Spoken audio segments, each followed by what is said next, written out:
Big bang theory தப்புன்னு சொன்னா நீங்க சொல்றீங்க. இப்ப சயின்ஸ் கூட மாறலாம், ஆனா சாஸ்திரம் மாறாதுன்றது என்னுடைய நம்பிக்கை.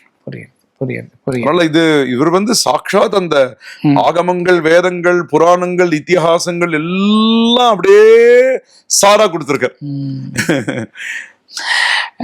அதே மாதிரி ஒரு இடத்துல விலங்கு மனத்தால் விமலா உனக்கு கலந்த அன்பாகி கசிந்துருகுள்ளும்.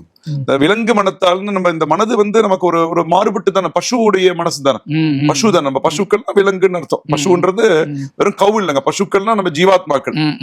இந்த மனத்தினால் விமலா உனக்கு, விமலம்னா தூய்மைன்னு பேருங்க ஐயா, இமாக்குலேட், பியூர், அப்பழுக்கற்ற. சிவபெருமான் எப்படி இருக்காரு? அப்பழுக்கற்றவராக இருக்கிறார். விமலா உனக்கு கசிந்து, நான் காதலாகி கசிந்து கண்ணீர் மல்கின்னு சொன்ன மாதிரி அந்த பியூரிட்டி வித் அன்கண்டிஷனல் லவ்.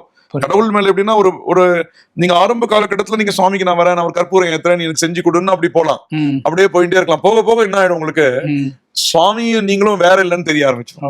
அந்த நிலையில வரும்பொழுது நீங்க சுவாமிக்கு நீங்களே பண்ணிட்டு இருப்பீங்க. புரியுது. காரியம் நடந்தாலும் நடக்கடாலும் பண்ணுவீங்க. அதுதான் பக்தியின் உச்சம். கண்ணப்ப நாயனார் பண்ணாரு பாருங்க, கண்ணு கொடுத்தாரு பாருங்க. அவருக்கு ஏதாவது பிரார்த்தனை பண்ணிட்டாரா, நான் உனக்கு இந்த கண்ணு கொடுத்தா நீ 100 கண்ணு கொண்டு கேட்டாரா? கண்ணை பார்த்தார், ரத்தம் வடிஞ்சது, உடனே கண்ணை வச்சாரு, கண்ணுக்கு கண்ணு. இந்த கண்ணு பார்த்தாரு, கால் அங்க வச்சாரு, அடையாளம் தெரியறதுக்கு, முடிஞ்சு போச்சு. அது போன்றுதான். அது போன்ற நிலை வருவது கடினம் தான், ஆனால் வரும்.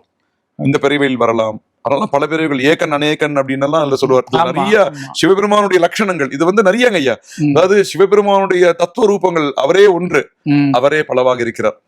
ஏகன் அநேகன்னா பல என்ற அர்த்தம். சோ நம்ம ஒன்றாகவும் ஒத்துக்கொள்கிறோம், பலவாகவும் ஒத்துக்கொள்கிறோம். அம்பாள் தான் சொல்லுவா, ஏகைவா நான் ஒருவள் தான் அப்படின்னு சொல்லுவா. அப்ப இது போன்ற அந்த சிவபெருமானுடைய தத்துவ நிலைகளை நாம் தெரிந்து கொள்கிறோம். நாம் யார் என்று தெரிந்து கொள்கிறோம், எப்படி வழிபட வேண்டும் என்று தெரிந்து கொள்கிறோம். வழிபட்டு அந்த அனுபூதியும் நாம் பெறக்கூடிய மிகச்சிறந்த ஒரு மந்திரம் இது. ஆக்சுவலி இது மிகப்பெரிய மந்திரம், இது அனைவரும் சொல்லக்கூடிய மந்திரம்.